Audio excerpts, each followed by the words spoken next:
I mean, if a scientist looked at my work, they'd say, oh, she's not, she's not coming up with anything scientific. And I'm not, it's not really that. It's sort of this idea that science can show us things that we can't see or experience with our naked eye. And that's, as a visual artist, that's really interesting to me.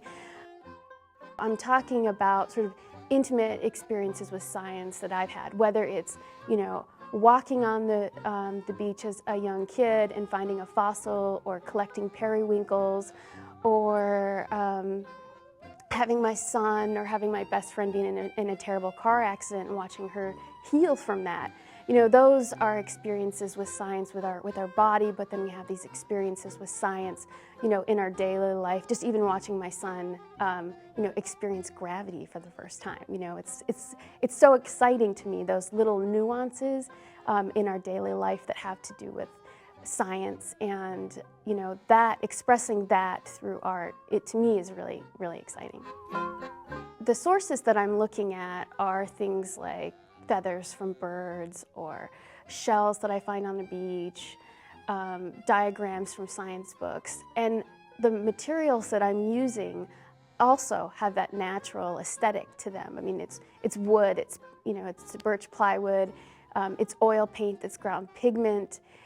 And so all of these materials that I'm using really are just as naturally occurring as the materials that I'm looking at.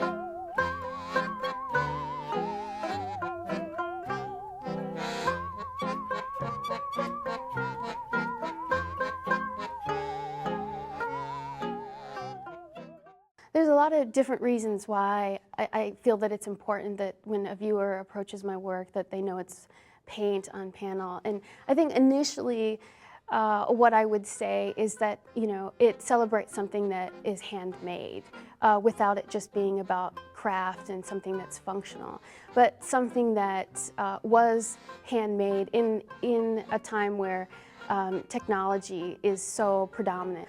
But I'm even finding as a drawing instructor that students are even becoming more reluctant to use materials and wanting, well, I can draw this perfectly with Photoshop, getting a circle or a square.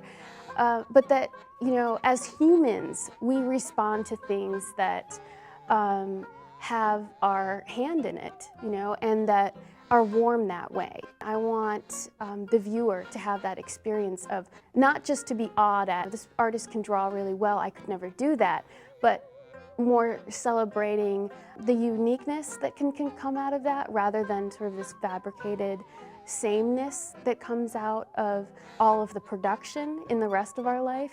The same coffee cup a million times, or the same couch, or the rest of our life is really filled with a lot of that, a lot of the sameness.